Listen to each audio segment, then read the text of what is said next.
మంచిగానే వేసొచ్చినావు నామినేషన్ గాని ఇప్పుడు మొగడు లేకపాయ మొగడు లేని ఆడిది నామినేషన్ వేసి వచ్చిందట ఇట్లా నిలబడ్డదట సర్పంచ్కి అని అమ్మలో మాట అక్కలో మాట ఆడోళ్ళు మొగోళ్ళు నాలుగు ముచ్చట్లు పెడుతురు 4 రకాలుగా.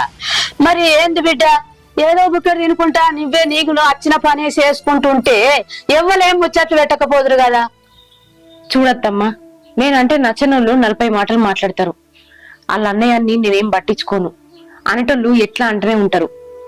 ఆయన సర్పంచ్గా పోటీ చేసి సర్పంచ్గా గెలవక ముందే ఆయన చచ్చిపోయిండు. ఆయన కోరిక నేను నెరవేర్దాం అనుకుంటాన్నా. అందుకే సర్పంచ్గా పోటీ చేస్తాన్నా. ఎవరేమనుకున్నా నేను నిలబడతా, పోటీ చేస్తా. నువ్వు చేస్తా అంటున్నావు సరే, నువ్వు ఎవలదీం పట్టుకొని చేస్తా అంటున్నావు? నిజానికి చెప్పాలంటే ఇది నాకొచ్చిన ఉద్దేశం కాదత్తమ్మా. నా తమ్ముడే నా ఎన్నుకుని నడిపిస్తాడు. బావ సర్పంచ్ కాలేదు, ఆయన కాలేకపోయిండు. నువ్వు సర్పంచ్ అయి ఊరికి మంచి చేయాలని నా తమ్ముడే నాకు ధైర్యం చెప్పిండు. ఆ ధైర్యంతో నేను ముందుకు వస్తాను. నువ్వు తమ్ముని మాటలు పట్టుకొని చేస్తా అంటున్నావు. తమ్ముని కడుపులా ఏం పెట్టుకొని చేస్తుండో నీకేమన్నా అర్థం అవుతుందా? ఇయ్యాల రేపు కడుపులో పుట్టినోళ్ళనే నమ్మత్తలేదు. నువ్వు పాలోని ఎట్లా నమ్ముతున్నావు? వాడు ఏం ఉద్దేశం పెట్టుకొని నిన్ను ముందట పెట్టుకొని తిరుగుతుండో. భవాని, నేను చెప్తున్నా బాగా అర్థం చేసుకో.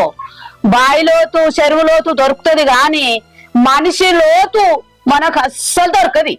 నువ్వు బాగా ఆలోచన చేసుకో. నీకెవడెత్తాడే ఓటు?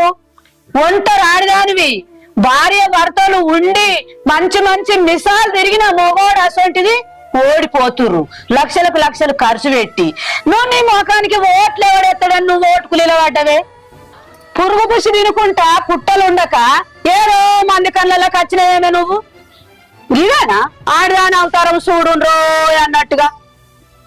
ఇక నేను పోతున్నా, నీ ఇష్టం. నువ్వు ఆలోచన చేసుకుని బయటకే వస్తావా, లేకపోతే నీ కట్టం నువ్వు చేసుకొని బతుకుతావా? నేనైతే పోతున్నా ఇక.